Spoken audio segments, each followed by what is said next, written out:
Okay, so we're here at the door in Orangeville, Ontario, speaking with Jonathan Smith, the director of the door, and tonight we're invited in to take a look at some of the events that Jonathan puts on with his crew, his community crew. And tonight the Orangeville Police Service is here holding a Billiard Battle of the Titans, our annual event. And we've been running this for about 7 years now.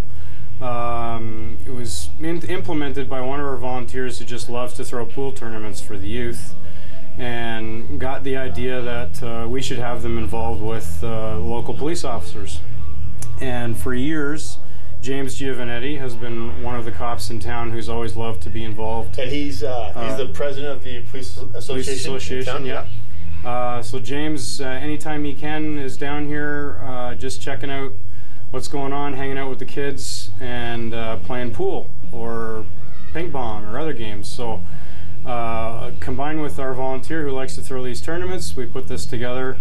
Actually, he put it together, and we've done it for 7 years now. And so that's what all the activity in the background you see right now. And of course, you've been champion how many times? Yeah, none. None. Okay, No. We got that clear. So the kids come in with some skills and good time, and sponsorships with local pizzerias here. Yeah, the cops usually bring food and pop, and good time for everybody. So the kids get a lot out of this. The police service gets a lot out of this. Yep. The community doesn't see a lot of this, though. Something you struggle with at the door is exposure, I would say. Yeah, I mean, generally, youth sometimes get a bad rap in town, and people think anywhere youth are hanging around, there's going to be problems, and that's one of the reasons the door exists, because we can provide a supervised environment for kids. So we look out for the problem things that most parents are worried about. So it's a good place.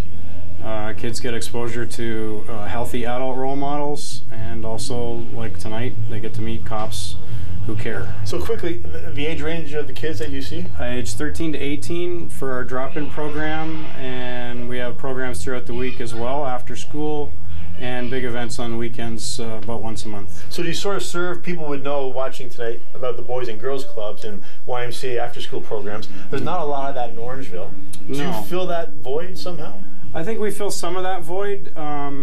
There's all different types of kids. Not every kid connects with the programs that we provide, right. But we have traditionally been there for a lot of the kids that are kind of down and out, don't have as many opportunities, and so they love to be here because we just open our doors and have pool tables and food and music and games and stuff with, you know, no questions asked other than a name and a phone number, maybe, just so they can be safe. Right. Now, I think the metric of demonstrating success of a program can be done in many ways, but one metric I guess we could talk about is the kids, once they're turn of age, they're not really allowed back into the program, but they come back. They do come back. The ones who have really invested and had a good time here like to come back, and we try to offer some opportunities for that. This night being one of those, where some of the aged out youth, you know, in their early 20s can come back and just hang out and volunteer and see what's going on. Yep. Sorry, I just wondered, do you get a sense that they come back with a desire to mentor others, or is it just to hang out? I think it is. I think it's both. It's it reminds them of a good time when they were able to come every week and hang out and be with friends, and it also gives them a chance to see what the next generation is up to, and share some of their skills, and even talk about opportunities that the kids here might need down in the future. So. Right. Let's get a bit. Let's talk about this now. Excuse me. Some statistics, some data behind what you do here. You know, we talk a lot about town, about throwing money at pet projects or other types of activities, committees, whatnot. The door, you receive some funding from town in Dauphin County, is that right? The town gives us a break on our taxes, and they help us with snow removal in the winter. And obviously, they sold us this building back 8 years ago now. Did you get a good deal? Not bad. He's going to say yes. Not bad. He's going to say yes. You don't have to answer the question.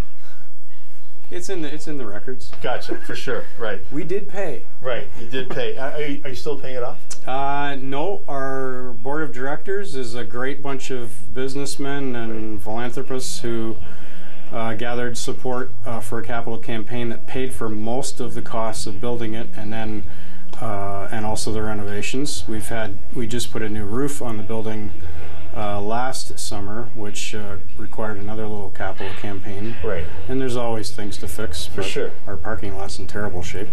Right. That's true for a lot of places. Yeah. Around. So you talk about capital costs, but where the kids get the most benefit, obviously, is through your operational expenditures. Yeah, and the majority of our costs for operation are covered by staff raising their own salaries. First of all, every staff raises their own salaries through their local churches or